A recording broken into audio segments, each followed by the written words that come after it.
So tell me about, I got to know the secret sauce, man. Tell me the secret sauce. Owners Club. Here's the line, right? If you could look at someone's calendar, you could predict how much money they make. Wow. Okay. Because it wasn't that long ago, a couple years ago, when I was like, oh, I almost don't have anything on my calendar. I know what I'm doing. Right? Welcome to the Mundo Show. My name is Mundo. I am your host, and I am one of Pace Morby's business partners, where we own a 181-unit apartment complex together. I'm a two-time CFO of the year.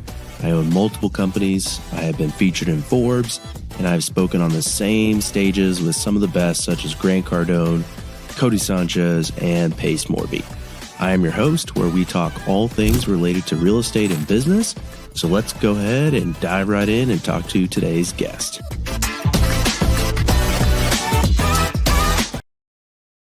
Welcome back, everyone. Today we have a special guest. We have Kyle Karges in the house, and I'm really excited to hear about all the cool stuff you're up to. Welcome to the show, Kyle. Thanks for coming. Dude, I appreciate it. I'm super stoked, super excited to be here. You know, it's like, dude, like, one, that intro is phenomenal. Like, awesome. I'm like, okay, cool. This guy's doing stuff, right? And the name of the game here, right, is you got to be around people doing stuff. Exactly. Right? Exactly. Got to elevate yourself and be surrounded around like-minded people, and even people that are better than you. And hopefully they'll keep you in the same room, right? But you got to be offering something in return as well. And that's the whole point of this, is just to be around good people and learn from their experiences and hear about the success and hear about some of those challenges. So we're definitely going to dive into that today. So why don't you start off and give us some insight about your background, how you got started, and what you're doing. Okay, cool. So I did it. I would say I did it wrong, but there is no wrong in my opinion. But I started off solo for like 15 years. Okay. So didn't partner with anybody. I'm like, okay, I knew I wanted to get into real estate. I wouldn't go as far as saying like I was kind of a weird kid. Like I was a normal kid, and in like high school and junior high and stuff, like I started reading like Rich Dad Poor Dad, right? And like most kids, at that age, like aren't getting into that stuff. So like I knew I wanted to be in real estate. I didn't know exactly how I was going to get into it, etc. And I just, okay. And then you fast forward, I get married. I actually, I'll pause for a second. I bought my first house before I got married, house hacked, right? Rented all out like that. Yes. I was trying to force it, right? I'm like, conventionally bought the house, and and I bought at the time where I bought, that was 2007, right? So right before the big crash. Okay. So yeah, guys, anyone watching, right? Like timed it perfect, right? I'm like, yeah, first purchase, let's go. My dad's like, you're making the biggest mistake of your life. And so anyways, bought that house. I wouldn't say it was a mistake. I bought that house and I ended up short selling that house, right? Wow. Because the market did crash, right? And I ended up selling that. I bought that house for $230,000 and I ended up selling it for $120,000. So $110,000 less, I want to say, in 2009. So within 2 years, right? So I jumped in and I just got creamed, right? But still, I would do it again, right? Because one, doing a short sale, that type of thing is just, you're following the words in the execution of a contract, right? Because it's like, hey, we're going to do this. I'm going to, this is exactly what's going to happen. And if something like this happens, this is what's going to happen next, a short sale, right? So, but I did that. I got married in the meantime, right? So we moved, I was already in the house, brought the wife in. What was your pickup line? Was like, hey, baby, I just, I short sold this property, just so you know. Well, so I brought her into the house right before.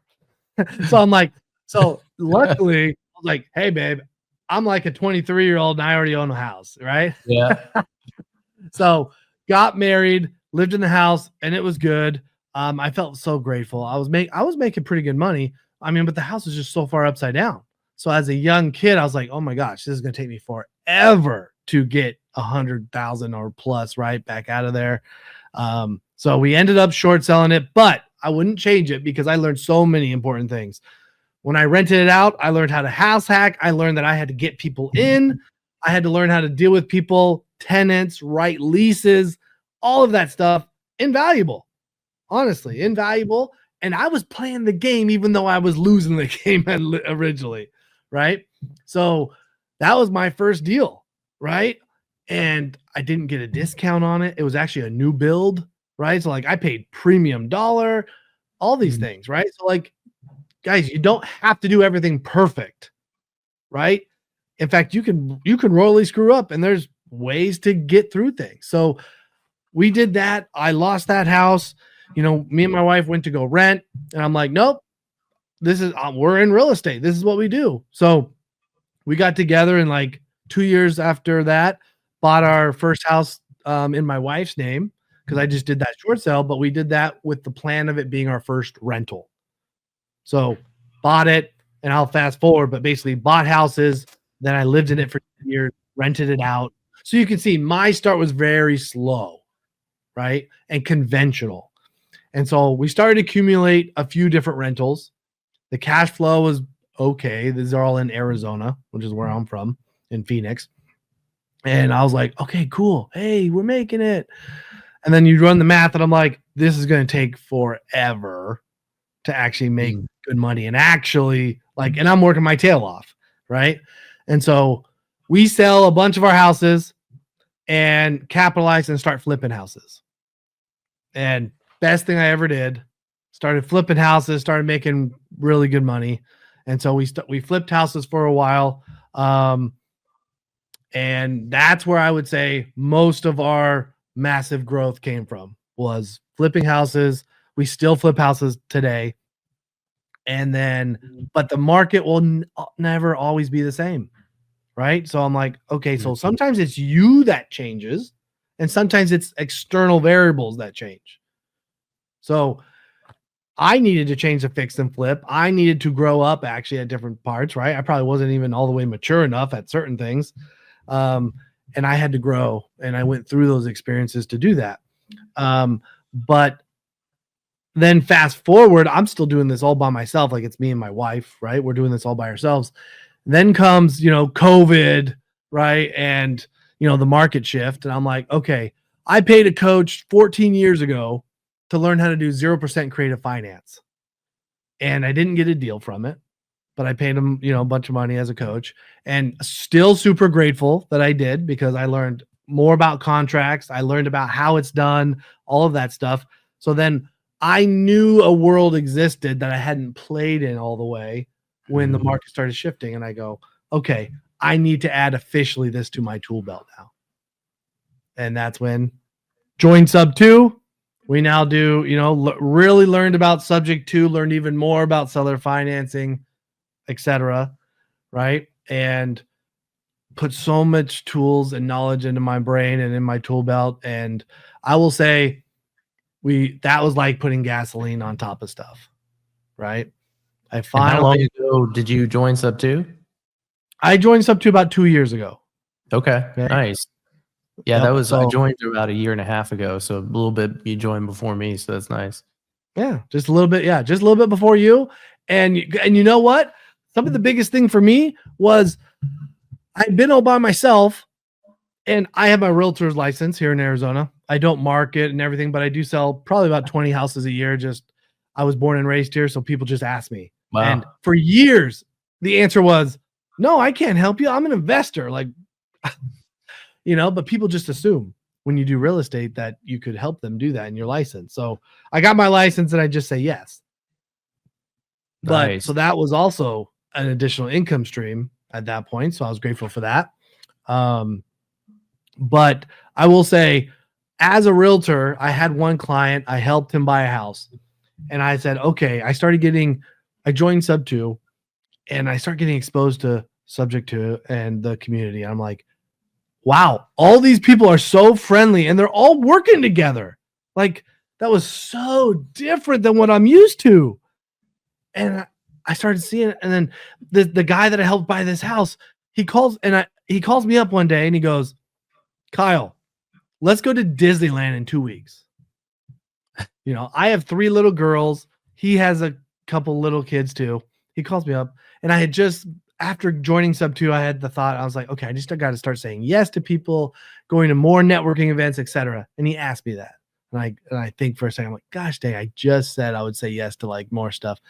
So I dude, I literally, I just respond. I'm like, yeah, let's go. Right.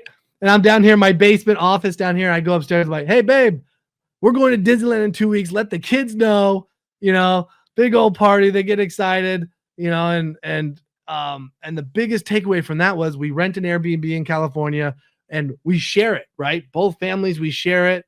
And I used to be an introvert. Okay. And honestly, straight up, my dad, he's an introvert, but he's more of it, antisocial, right? Love the guy, Yeah. right? Taught me so many good things, right? But I was very reserved. And so doing that, I'm like, oh my gosh, my dad would die, right? Like in this house with another family. And we had such a blast. And I'm like, why am I not having more friends, right? That can go and travel and do these things? How am I not working with other people, right? Like like you, right? I'm like, how come we're not friends to those type of levels where we're working together and having fun together? And I'm like, nope, time to take things seriously on partnerships, working together, etc. And so that's how I started. And that brings, it was, I had to change myself. Lots of things adjusted, and not everything went smooth. I already shared a little bit about, the short sale. I got more, man. We'll be able to talk about that, but like, not everything goes smooth all the time. And I'm just grateful for the blessings that my dad taught me to work hard, and like now, okay, fast forward, if I fast forward till now, I just had a conversation with one of my partners, and this year, right, we want to buy somewhere between 10 and 20 co-living houses in Arizona this year. Wow. Right? That's awesome. Yeah. So you can see there's a massive difference, big growth, and working with people, in my opinion, is a huge part of that. Wow. That's awesome, man. So how many fix and flips have you done so far, approximately? Total, to be honest, I'd probably have to go back and count, but like those years was like, start off 2, 4, 6. And then I would say our largest was at one point we had about 20 happening at one time, from like, wow, like maybe like, hey, we just purchased it, right? Like haven't started any demo, to like 4 or 5 that were like on the market selling, right? So wow, that's as large as we got. that's awesome. But did it for years and still doing it. Just locked up. Oh, it's so fun, man. I just locked up a deal in Gilbert, Arizona on Thursday night. Really good spread. Happy about it. And it's going to be so much fun.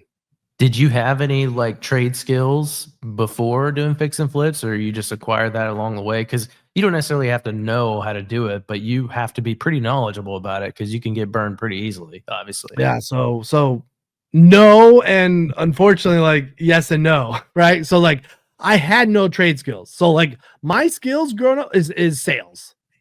Okay. So I come out of high school and I go, what was my first, like, I mean, not my first job, but really it was sales. I worked for a school first when I was like 15, scraping gum off of desks, and then I worked for like Montgomery Wards and Sears, like just in like, and from there it was just like one sales position to another, in different industries. I sold decorative concrete in people's backyards.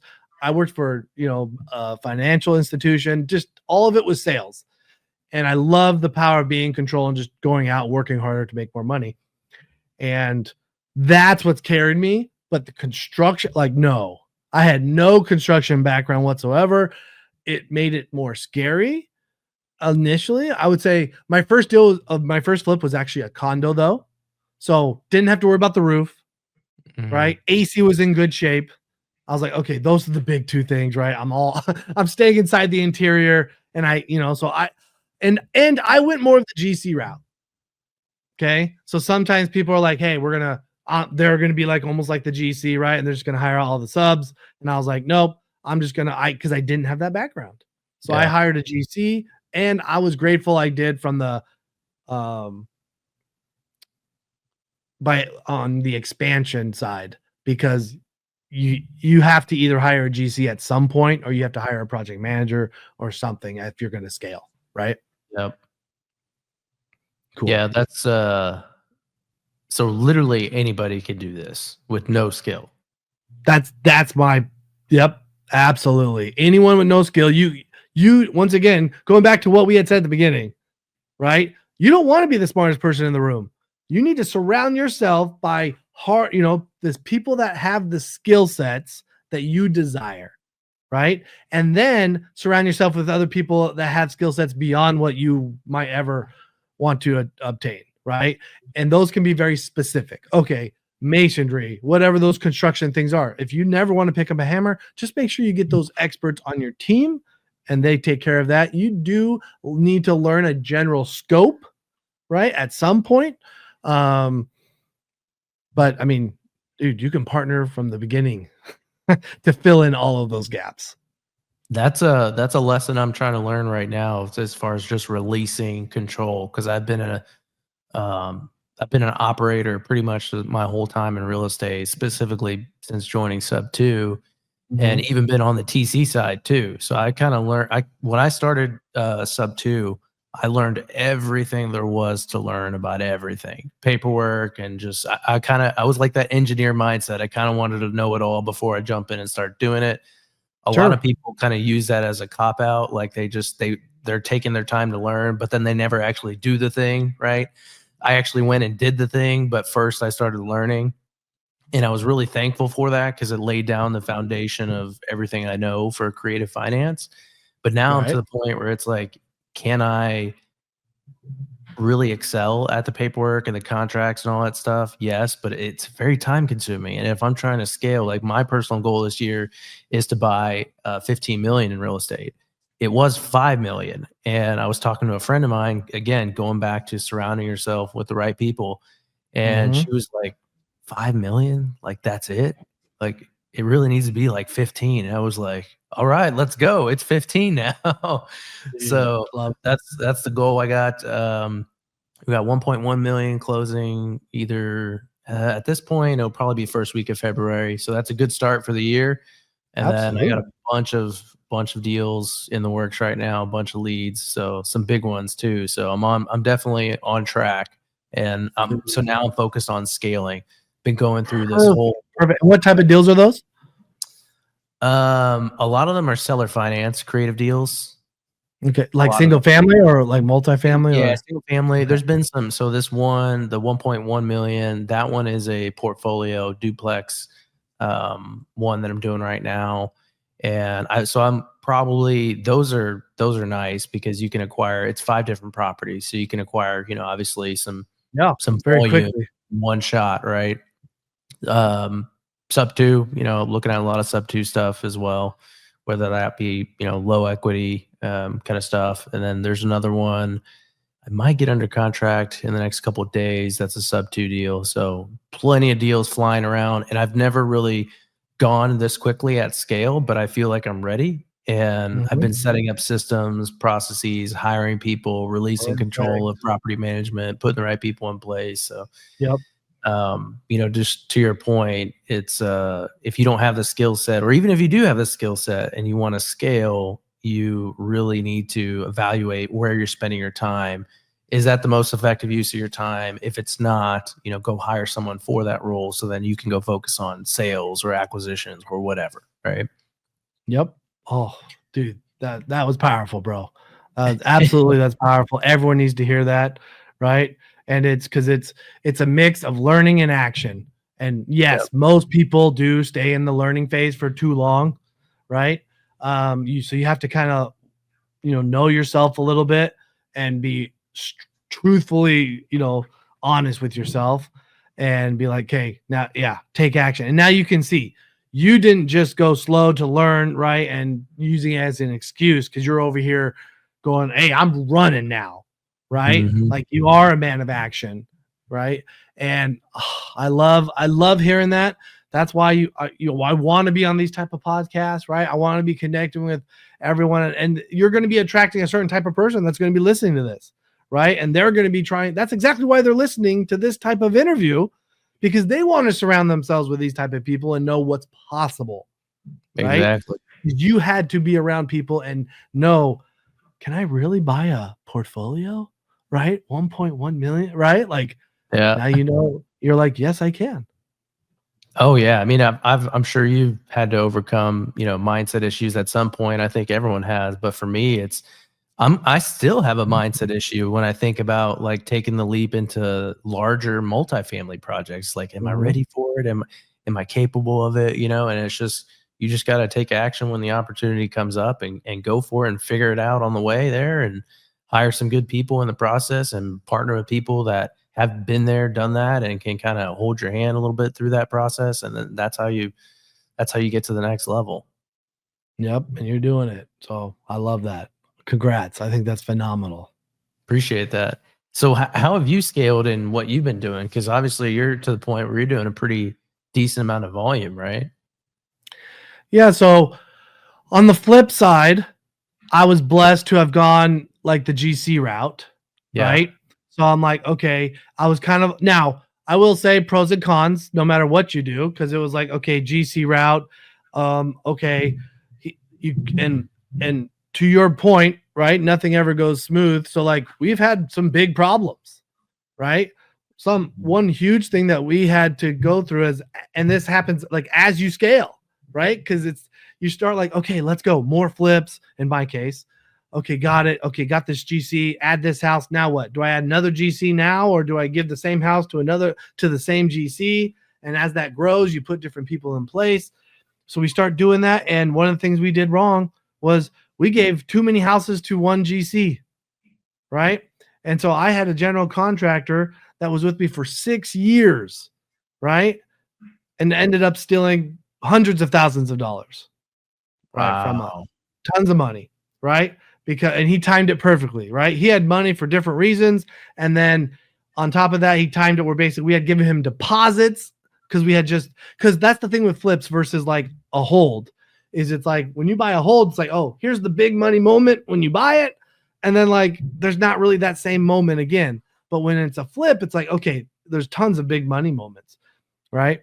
And timed it good, right? We had just bought a bunch. It's like, okay, here's some new houses. Hey, we got to get these deposits down because guess what? We got to buy cabinets, right? Because as you scale, there's efficiency that you need to come with it, right? And so you put your systems in place.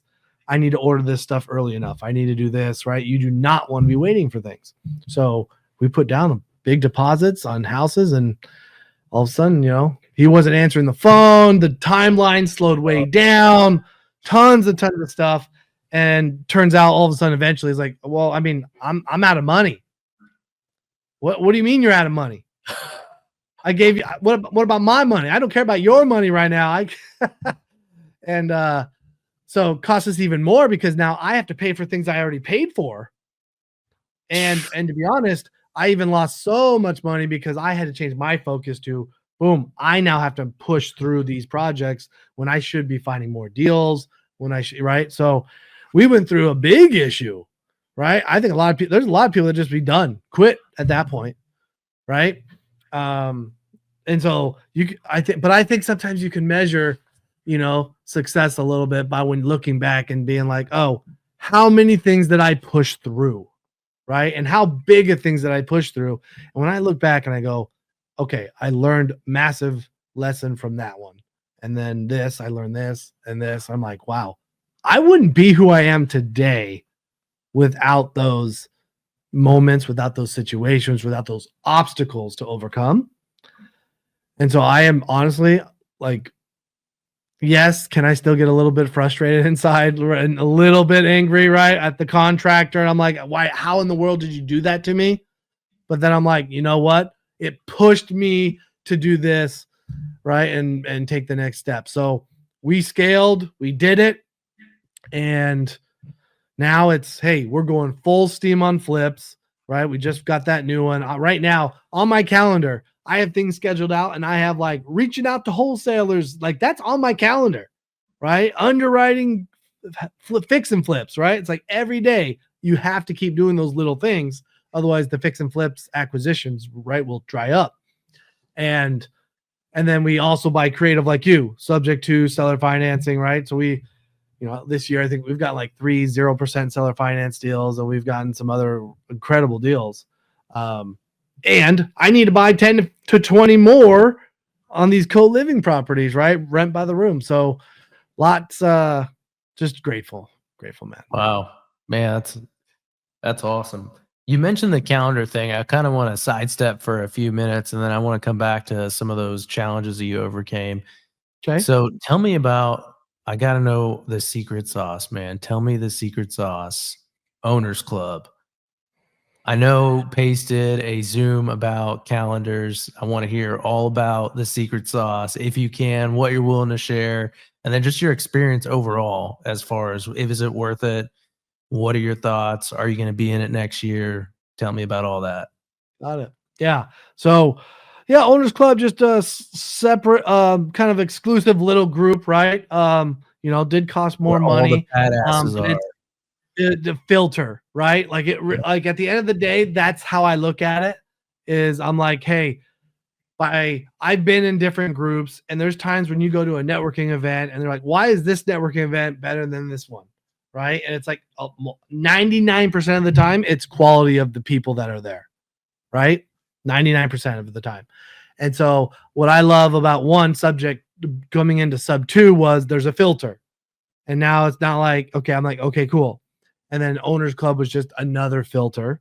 So that's, to me, that was the number one benefit that I saw from day one. And I'm like, boom, I want to surround myself. Once again, we have a little bit of a theme here, coincidentally, of surrounding yourself with the right people. That's what I did. I learned that when I joined sub 2, and all the story I already told you. So that's why I joined Owners Club. Now, am I grateful for other things beyond? Yeah. I mean, we've partnered, all of us as a group have partnered in ownership, right, of different companies. Because really the purpose of Owners Club is to become an owner, right? Pace himself said it well, right? It's a lot of people in real estate are just very high income earners, but they're not owners and running a full company, right?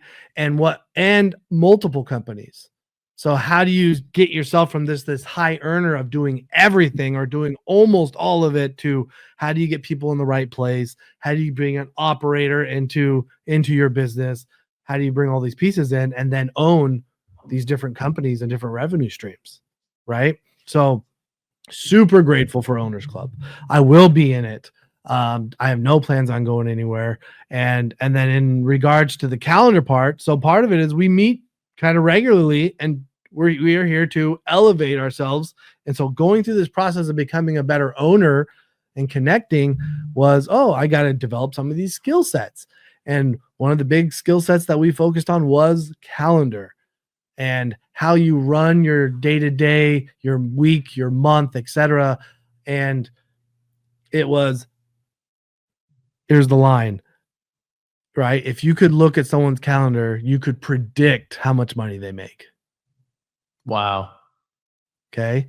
Because it wasn't that long ago, a couple years ago, when I was like, I almost don't have anything on my calendar. I know what I'm doing. Right. But I didn't have a ton of stuff on there, or I'd have like important things because I knew the rest. Right. And that was years ago.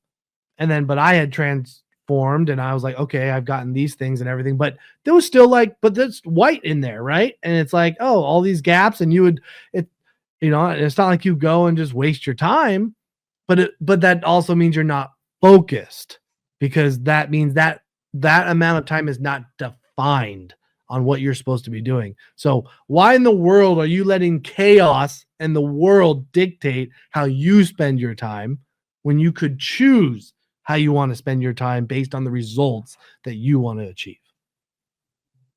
That's awesome.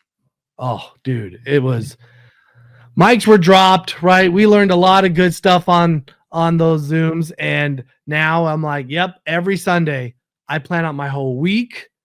And I'm like, yep, I fill it in. And so time blocking, but also it's multiple things. But time blocking was huge, so you can be efficient, but then it's also filling in with that stuff and being able to learn what's the right way to adjust How do you say no to things? Right? So like there's so many pieces. And you know who else is really good at this would be Dan Martell teaches, right? All of that type of stuff. So people, I think he just came out with a new book too. They should go read that book, right? But it's down that similar pathway. Yeah, I saw the Zoom he did with Pace a couple weeks ago, and that got me started to work on my own calendar as far as like the color coding system of like, red, orange, green, and then associating dollar signs with it. And it really helps to evaluate where you're wasting your time, right?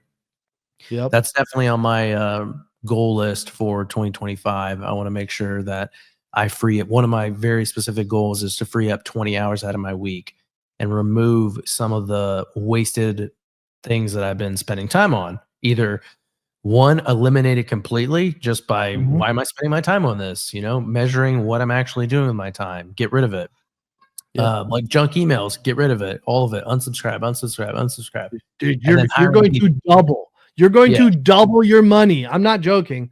You'll double your money probably just by doing your calendar. Yeah.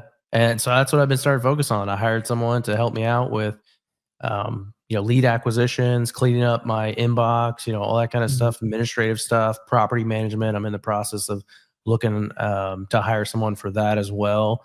And that's the goal, free up 20 hours. So that way I can spend on business development, personal development, additional growth opportunities. And I have 5 hours that I'm going to have 5 hours blocked specifically for managing all my goals for the year. Because every Sunday I want to sit down, like you said, plan my calendar. And I also want to measure my KPIs of all my goals, even my personal goals. Like one of my personal goals is I want to teach my kids. I got 2 kids. I want to teach them 1 skill a month. So I even have in a spreadsheet, okay, this is the skill they're learning this month, right? That's and cool. Just tracking all of them. So every Sunday, looking at all my KPIs, making sure I'm on track. Because essentially, what's that old saying? What gets tracked gets managed, right? So you first got to start by tracking it, then you can manage it, and then that's how I'm gonna eventually accomplish those goals. And if I just say, "Hey, I'm gonna work out this year," well, I didn't define anything, and I'm not reviewing it. And next thing you know, it's December, and I'm like, "Oh, I think I was supposed to work out, right? Let me just do a workout real quick." That's exactly what happens, and everyone listening knows it. Yeah, right. Exactly. Like that's just how it works, and that's the power, and that's what I meant by who are you letting take charge? Are you taking charge, or is chaos taking charge? Right. So focus on what you want. Yeah, that's huge. I think the thing that resonated with me most in what you said was you can predict how much money they make, and money is just really more of a almost like a scoreboard of success, right? To some extent. I mean, I know it's kind of a vanity metric, and everyone wants money because they got to feed their family, obviously, but it is a way to measure success. And by looking at your calendar, I didn't think about things like that. And, I got a lot of white space in my calendar still. So I got some work to do, improving that area. There you go. Absolutely. The money you make, right, is kind of a valuation of the value that you're bringing to the marketplace and to other people, right? Yeah. You will just naturally make more money because you're helping more people and doing more good. And that calendar, 100%, you go look at it. I don't care. Like, sure, there's outliers, right? That doesn't mean every single person manages their time that way, but statistically, super high. You go look and you're like, someone tells me, oh, I make this much money. You could say, show me your calendar. You look at their calendar, you'd be like, if you were gambling, you'd be like, nope, you don't really make that. Like you're kind of trying to project what you're going to be making. All right. Well, next, are you going to Squat Up Summit, right? Oh, hands down. I'm going to Squat Up Summit. I did have some extra tickets, so I gave some tickets to some other people to get them there. And so I will be there for sure. Awesome. Well, I will make it a point when I see you in Squat Up Summit, I will show you my calendar. Let's go. Make you proud. Oh, yeah. Dude, get that filled in. Show me your calendar. Yep. And are you bringing the family too? No, I did that last year in Orlando, and I didn't see my family while I was there. Yeah, we had it was wild. extra time. I brought the kids and the wife, and like I didn't see them either, like during it, but we stayed like 4 extra days after, and then we went and did it. So just Yeah, we did. that's I what you think we have to stayed. do, in my opinion. Yeah, we stayed an extra day or two last year, but no, they're gonna say here nothing wrong against Dallas, but when we take vacations, we kind of want to be like on a beach, So my wife was just like, Dallas, like I don't know. Not at the top of the list. Yeah, I'm originally from Texas, so I'm pretty familiar with Dallas. Yeah. Okay, yeah. So less fun for you too, just from that standpoint, right?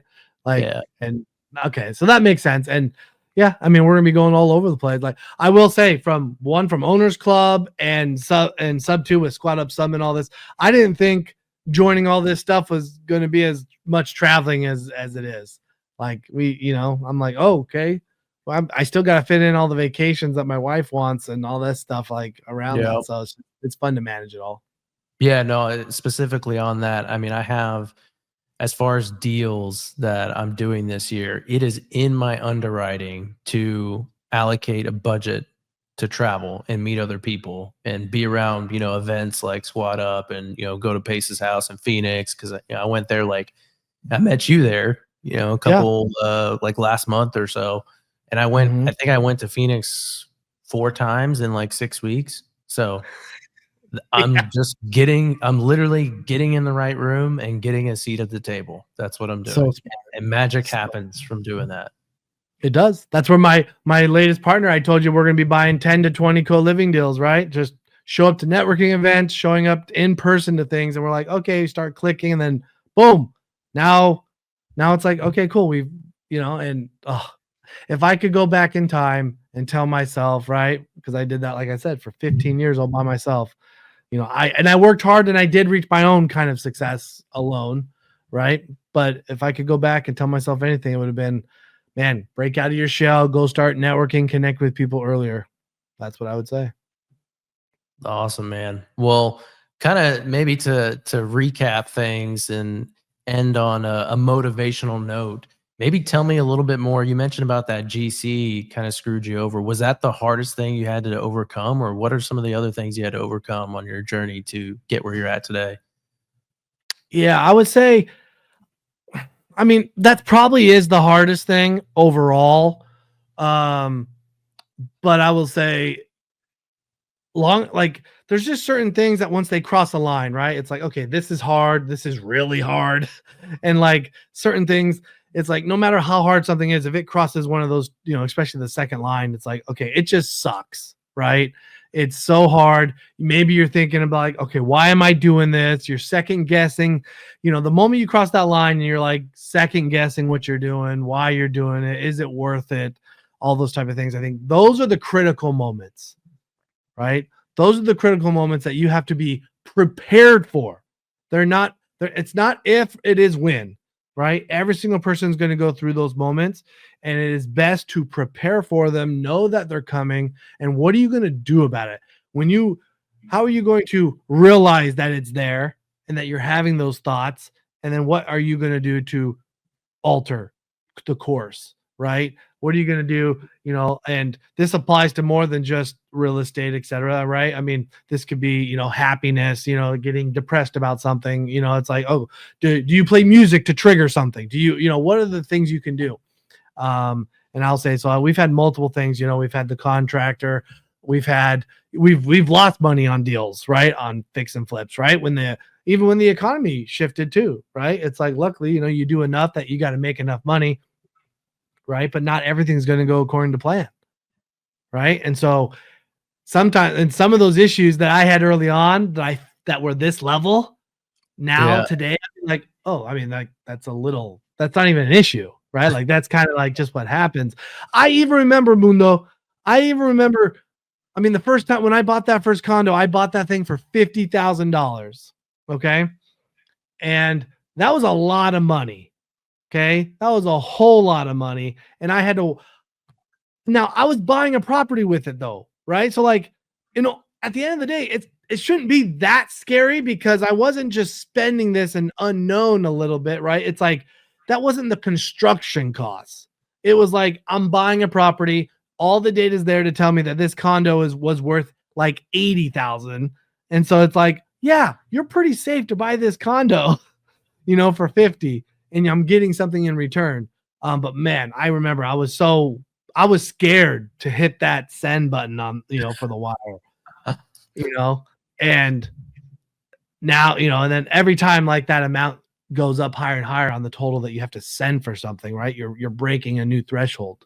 And so just remember, anyone starting off, it doesn't matter. Those feelings that you have are real to you in that moment, and it's okay. And it's normal to have those, but you will not have that same feeling as you keep repeating and crossing new thresholds and doing things over and over again. You will become a new version of yourself, and those feelings will go away for those specific things. And guess what? Open your arms up for the next time you're going to feel it at the next level. So, but that's what makes it so fun and exciting. I had a moment like that today, to be honest, where I thought about, why am I doing this? So I had a property that I eventually had to evict this tenant. I went a total of 5 months of not getting paid rent. So you can imagine, that's coming out of my pocket, right? I'm paying the mortgage at that point with no rent coming in. Then I spent, between those 5 months, I spent like 3-4 weeks getting it cleaned up. They just trashed this place. I mean, syrup smeared everywhere. I mean, it was bad. And I finally get it filled. So it cost me about $7,500. I finally got it filled, contract signed. Let's see, is today Monday or Tuesday? I lose track of days. It's Tuesday. If I would have had my calendar, I would be on top of what day it was, right? So on Sunday, I get it signed, and I'm like, let's go. I got my problem solved. Let's move on to the next one. Let's go buy some more deals. And then today, a tenant texted me and said that they're moving out on the 1st. They didn't give me 30-day notice. And I'm like, well, let's pump the brakes. But first, you got to give me 30-day notice, right? But, it's just such a deflating feeling, because I go 5 months with this problem, right? I finally fix it. And then I got another problem. And then also the gutters, because it snowed a lot. They got ripped off the house, and the soffits were damaged. And like, it's going to be a pretty expensive job. So I'm going to have that I got to repair, plus it's going to be empty. And I was just sitting there like, man, what am I doing? Am I doing the right thing? Right? This is just exhausting, right? I've worked so hard to fill it. And then now I'm finally stable. And then I have this problem happen. Yep. And then 5 minutes later, I proceed to searching, hey, let me go find another property to buy. Right. And you know why? And you know why? Because someone listening right now, right? Someone listening right now is like, oh my gosh, because that's the real world, especially when it comes to rentals, right? Because, and this is why, like, yeah, cash flow. But like in all reality, when things break, tenants move out, that will eat up that cash flow that you made all year on that deal. So it's really, yes, cash flow can be a bonus. It can be really nice, but you do not go, in my opinion, and just go buy, for most properties, most single family homes, right? You should not just be buying that strictly for the cash flow, right? It should be, okay, nope, you're dealing with those issues, but what's the real value to you? It's the appreciation on the house, the depreciation, right, on your taxes. And honestly, you're growing that. And what you should be doing simultaneously is your active income, right? Whatever that is, for different people, it's their W-2 job, whatever. For me, I fix and flip to create that active income. It's, yeah, you go make high level money doing something, and then do the rentals. And then you're oh my gosh, you're going down the perfect path, because you're like, oh, and now I'm hiring people and putting them in the right place. That's how you solve that, because you'll still have all the issues. You just don't have to personally deal with it. And you just know, you tell them, so some of this bad stuff's going to happen. And when the people move out, this is what you do, and get new people in. And you just tell me, I'm taking care of it, Mundo. Yeah. It's not even really for me at this point, over the past couple months, it's not even really, the financial part sucks, as far as like, okay, well, now I got to service the debt myself. It's more of the time. It's like, I know what the true value of my time is. It goes way beyond the loss of rent. It's taking away time from, getting more deals and growing and achieving all the goals, because I'm having to remove myself from that, chase of the vision for the year Yep. and go solve a problem that I really shouldn't be spending my time on. And that's what I'm trying to remove myself out of right now. But that's the emotional drain for me at the moment. It's like, dude, now I got to go fill this property. I got to go do A, B, C, D, E. But guess what? I know how to do A, B, C, D, E, and I can teach someone that. And that's a skill set that I have that I can pass to someone else and bring on the team, and being a better manager too, because if you know how to do the actual thing, it's a lot easier to manage. Yep, exactly. And set the right KPIs. And honestly, as you do this though, the coolest part is, even though it can be, you get upset about the time, I always tell myself, just be grateful that your business has grown to that level that causes that problem. And that after the next step of putting the right people in place, and honestly, it might not be the first one, Mundo. It might be the second, third, fourth person you put in place that actually like grabs a hold and does a great job. But you're going to look back and be like, wow, I'm so grateful for those problems that caused me to go ahead and finally start the hiring process and to fill that now you have done that, and you'll see the blessings and the growth come after that. It's going to be phenomenal. Yeah, I'm not even the same person I was a year ago, and especially started doing content. Like, I would have been so pissed if I walked into a rental and saw it trash. The first thing I did is I took out my camera and I was like, dude, this is gold content right now. So I started filming. I wasn't even mad. I was happy. I had a smile on my face. And my friend was like, bro, what's wrong with you? This is trash. I'm like, dude, we're going to get a great episode out of this. Dude, the story, right? The story it's creating. You're like, oh my gosh. And it's just fun. It's just fun, right? I liken that to when I was telling you about going with the friend to Disneyland in California, right? Like, that's what I want. You're going to have issues. Go work with people, go to a house with a friend, and do work, business. And then you're filming and just having a good time no matter what happens, good or bad. Awesome. Amazing, man. Amazing. Well, hey, I really appreciate you coming on the show. How can people find you? I see your IG handle. Is that the best way to find you? So yeah, I would say find me on Instagram at the Kyle Karges. My YouTube would just be at Kyle Karges. Right? Amazing channel, by the way. I was watching some of your like 0 to hero kind of stuff with you're one of your friends. It was awesome. I love that idea. Thank you. Yeah, that one more on to millionaire. And so on that, it's because I've seen all these 0 to heroes, but it was always like the expert pretending to be the zero. Yeah. And I'm like, okay, I get that. But once they jump on the phone, I'm like, well, of course they got the deal. They already had the skills up in here and they knew how to do it. And so it's been fun with him. I've known him for a long time, but like he's recently, I hired him to help with our YouTube. And so he started like YouTube specialist. So it was like, oh, the titles, thumbnails, that type of stuff.